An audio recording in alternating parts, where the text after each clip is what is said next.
things that are not necessarily just about the role.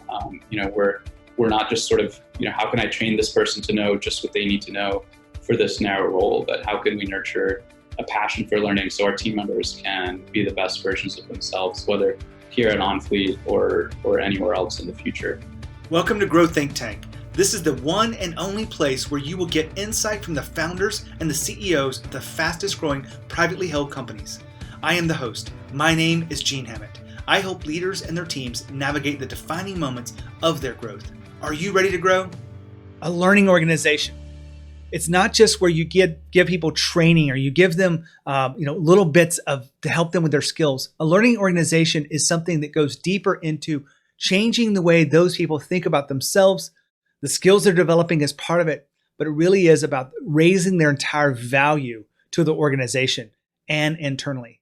It involves confidence, it involves courage, and when you create a learning organization, you have something special.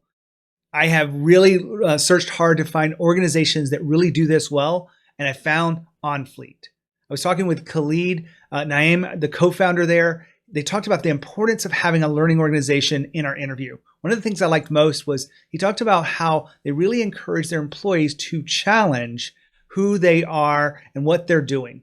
They challenge with new ideas. They really are looking for innovation inside the ranks of the company, not just coming from the top. Sounds pretty good, right? Well, Onfleet is number 124 on the Inc. list in 2009. There were a little over 3 million in sales. They're continuing to grow. And we're going to share with you the interview with Khaled where we talk about this learning organization and some of the specific strategies that they're doing in the hiring, onboarding, and development of their employees to encourage that learning organization that drives innovation. So here's the interview with Khaled. Khaled, how are you? I'm good. How are you, Gene? I'm fantastic. Thanks for being here at Grow Think Tank. Sure. Thanks for having me on the show. Well, I've already let our audience know a little bit about you in the intro, but I'd love for you to tell us about Onfleet and what that is and what you guys do. Sure. Onfleet is a software platform, a B2B software as a service, to be exact, that helps businesses with their last mile delivery management needs. So, we help companies streamline everything from route optimization and planning to dispatching, real-time tracking of drivers, proof of delivery, and everything in between. So, we work with companies that have a fleet of drivers that are out there delivering goods to sort of enable them to operate more efficiently, enabling them to compete with the likes of Amazon, while providing an Uber-like experience to their customers. We work with companies and industries ranging from food and beverage to auto parts to furniture and clothing. We work with thousands of companies all around the world in about 80 countries. Companies like Gap, United Supermarkets, and Imperfect Produce, as well as many others. How many employees do you have, Khaled? We have 31 employees right now. And you've had tremendous growth over the last, few years. What year did you start? So we launched the first version of Onfleet sort of publicly in April 2015. So that's kind of what we consider our anniversary. But as is sort of typically the case, it was, not a simple story, very kind of, had a few iterations of different products before that date. So we actually got started kind of as a team down at Stanford. I met David, our CTO, and he was down there doing his master's in computer science, focusing on AI and machine learning. I was doing my MBA at the time and was working with Mikkel, who's our third co-founder, on a project, and kind of David joined the team and we just sort of started hacking away at different projects. Eventually one of them we incorporated, that was called Addy, short for address. It was sort of an easier way for people to communicate locations in emerging markets, specifically for the purpose of delivery. So that's how we kind of got into the delivery space and, learned a ton about logistics and, the challenges that companies in logistics face on a regular basis, and sort of got excited about building this kind of end-to-end delivery management infrastructure. And that was sort of, late 2014 where we started kind of building the product, put together a really, quick prototype, and and then raised some funding and launched in April 2015. Well, I appreciate you giving us the context on the business, the industry, and growing fast. You guys, we talked a couple of weeks ago, one of the things that was really interesting was how you create a learning organization. And I think a lot of our listeners in here would love to have a real learning organization inside this, not something that they talk about, but they actually do. So what is a learning organization to you? A learning organization is, I think, just the foundation of building an innovative business, right? Like, I don't think there's any other way to build a truly innovative business. Learning is inherent to innovation. If you're not learning, you're not innovating. And so that, organization is one in which everyone on the team sort of seeks to learn and grow personally and professionally. Now, I know that one of the big things about doing that is hiring people that have that desire. I remember reading a stat, and I'm not quoting anything specifically, but people stop reading once they get out of formal school.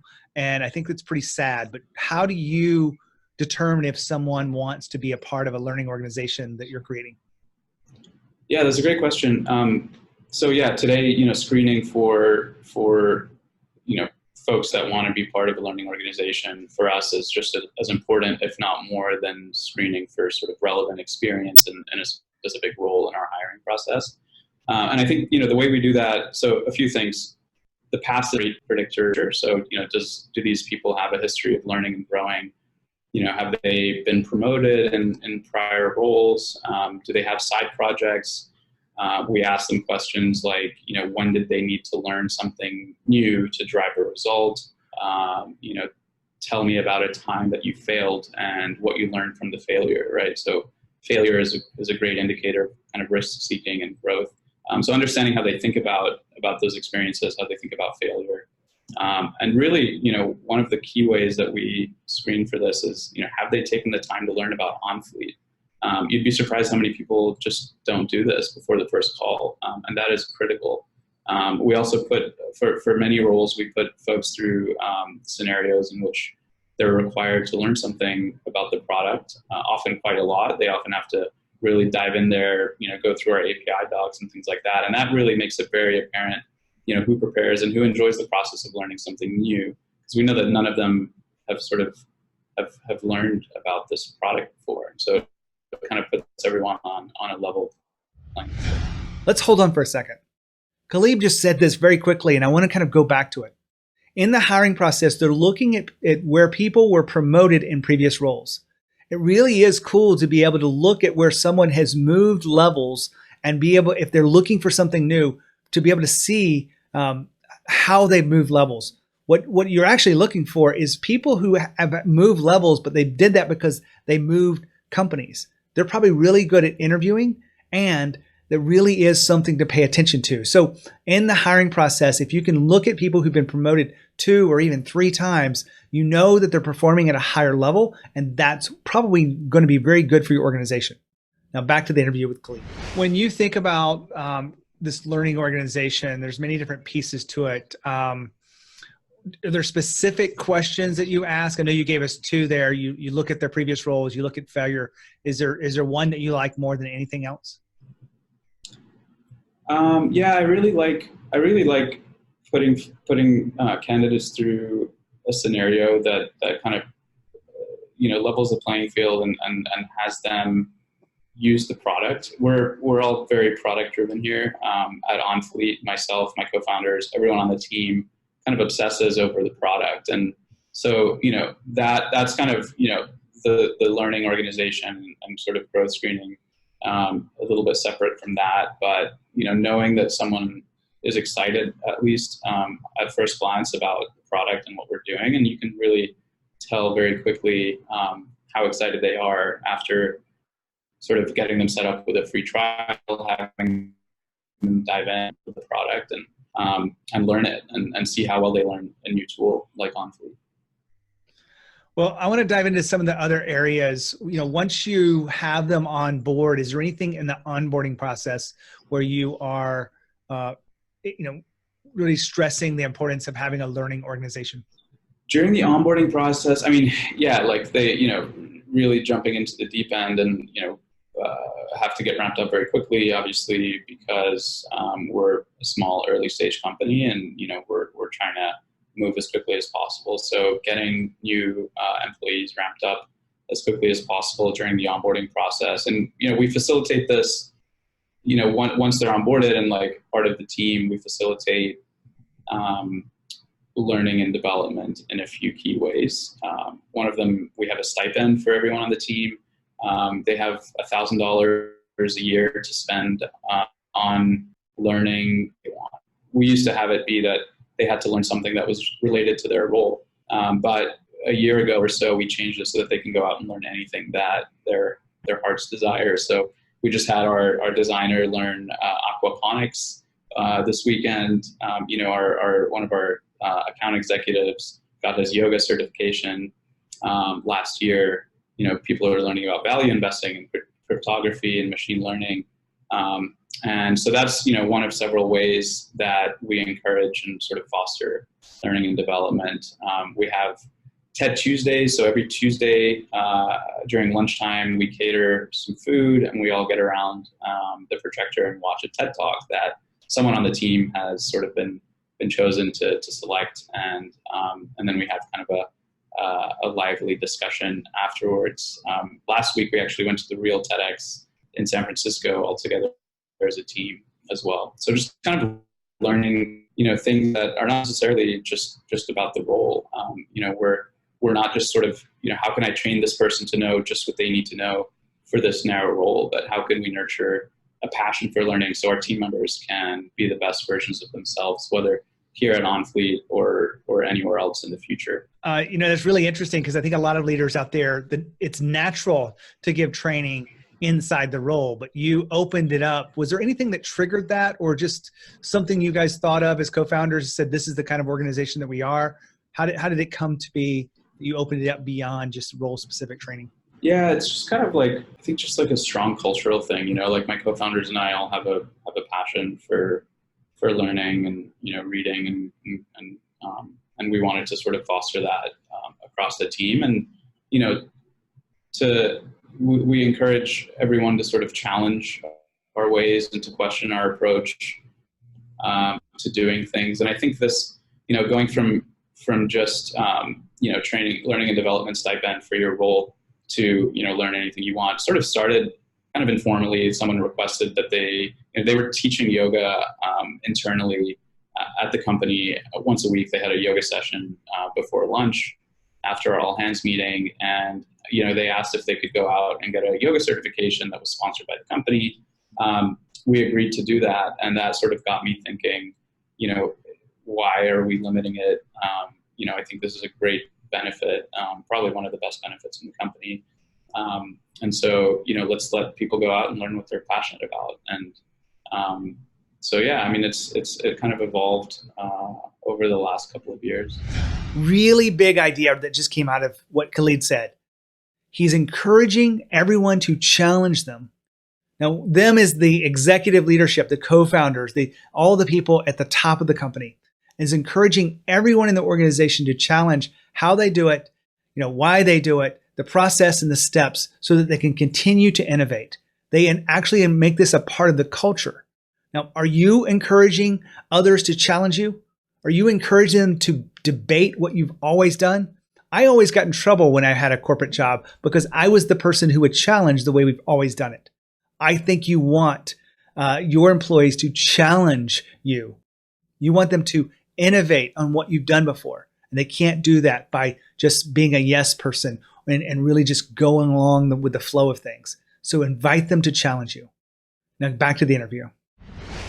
I've always thought organizations that help people grow as individuals and grow with their skill set, even inside the role, outside the role, and that added value to who they were more likely to stay in companies and more likely to be engaged. Have you seen that be a part of your culture?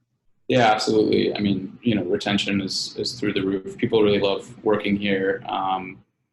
And it builds a really strong culture and makes it clear that, we're not just here to kind of drive people to sort of work endlessly and burn out and then, go do something else.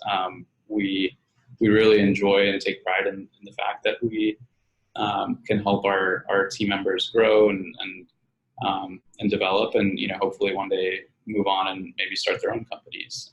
And, you have to learn a lot of different things to do that than just sort of, being an account executive or being a designer. Have you made any mistakes along this journey that you're willing to share with us? Because I know I'm not asking for you to like open up the kimono and tell us everything, but is there anything that maybe took you a step towards something that really has made an impact for the company? Yeah, we're always constantly making mistakes. Hopefully not sort of repeating the same ones though. So that's obviously key is, as part of learning is, you make a mistake and then you kind of try and learn from that mistake and grow and not make it again. But I think, the first time we lost an employee to another company taught me a lot. It was a pretty humbling experience. I was just kind of heads down on this is pretty early on, heads down on sort of the tactical work that I, really didn't think in to sort of check in and develop, this person. I'm a real product guy. I'm an engineer at heart. So I like to get into the weeds, and it was, hard for me to sort of realize at the time, but over the following months, I started to recognize that I would need to learn new skills as a leader, ones that don't necessarily come naturally to me. Starting a company, running a business is a lot like riding a bike. You're looking down, to make sure you don't hit the rock in front of you or fall into a ditch, but you also need to sort of look up occasionally to make sure you're going in the right direction and nothing big is coming your way. In this case, I didn't really look up early enough and sort of didn't realize that this team member was thinking about leaving the company. But yeah, and so learned a lot from that. And things look pretty different now. I spend quite a bit of time checking in with everyone on the team. I do one-on-ones with everyone on the team still, at least on a quarterly basis, and with direct reports on a weekly basis, and try to sort of have my finger on the pulse a lot more than I did back then. What would you say is one defining moment of your leadership? And I know you're young, but I appreciate you sharing something that you've learned in the last few years around the leadership that's impacted the company. Yeah, that was definitely a big one. Losing our first employee to another company, firing someone has to be the hardest part of the job as well. And so, haven't had to do that too frequently, thankfully. But I definitely learn a lot when I do that about myself and, about the type of business that I want to build. I guess defining moment for the company recently was, we decided to get profitable and not go out and sort of continue to raise venture capital. We have raised funding. We've raised about $5.5 to $6 million so far from some amazing investors who have really contributed to the company's success. But we decided, at some point that we wanted to control our own destiny, and we wanted to to build this business with funding that came from happy customers rather than from investors. And, we can give more equity to people on the team instead of to investors, and grow kind of organically as we grow revenue. So, that decision was a big moment for the company. And, I realized that we had to get profitable, and, I would have to lead by example on our journey to get there. And so, I would be first one in, last one out. And, had to do that sort of rinse and repeat until we got to profitability. And we did. And here we are. I definitely enjoy this part of my job a lot more, building the team, focusing on the product, and not having to go out and pitch investors all day. So this is a lot more fun. What would you say has been the impact or the biggest impact of having a learning organization to really creating that profitable company? I could not imagine building a business any other way. Like you just, and we have, a lot of clones out there, a lot of companies that are doing very similar things to what we're doing, and a lot of them, are even using the same copy or assets that we have on our site. And early on, it kind of bugged me a little bit to see that. You work so hard on something, and then you see someone. And I don't know how well their products work, and obviously that's a lot more important than the website. But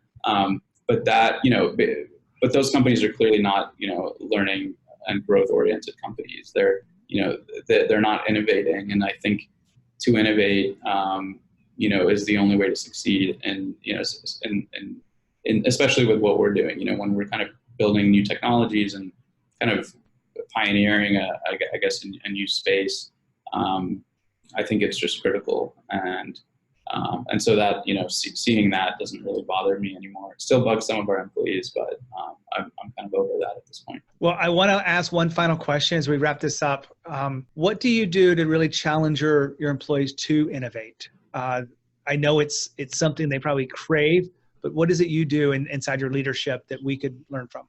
I don't know. That's a tough question. I mean, we sort of nurture learning, and I think learning is kind of the precursor to innovation in a way, and we nurture that through some of the things I mentioned earlier. We also push everyone on the team to challenge our assumptions and to challenge everything that we do, and to really question things. So we get a ton of feedback from everyone on the team, and that feedback is welcome. And that's, I think that's critical to the success of the business. I mean, we hire people, smart people. So, and this is kind of the Steve Jobs saying as it goes, we hire brilliant people so they can tell us what to do, not so we can tell them what to do. That's really true. We get some of the best ideas from everyone on we encourage people to question things, and I think everyone on the team is sort of like-minded in that regard, because we do a pretty good job at screening for that. Well, I know that fast growth companies have seen the benefit of encouraging all employees to share ideas, not just execute on ideas that come from the top leadership rung. So thanks for being here, Khaled. Thanks for being at Growth Think Tank and sharing your wisdom. Yeah, thanks for having me, Gene. Good to be on the show. Take care. Wow, fantastic. Love to be able to share with you some of the details behind this, what they're doing with their lunch and learns, what they're doing in the hiring process. Hopefully you're taking notes and you're applying these to your business. I really am not trying to overload you with different strategies, but one thing I do know for sure, if you're having a retention problem at all, or you want to get better A players on your teams, and you want to have a great organization around learning, if you help them go beyond where they are right now, they will look back at that forever, but they will also stay longer, and they will give you more of their soul inside the work. Now that's what you really get the most out of your employees. Well, I love these conversations. Hopefully you're loving Growth Think Tank too. So make sure you share this with those that you think would appreciate the message. As always, lead with courage. We'll see you next time.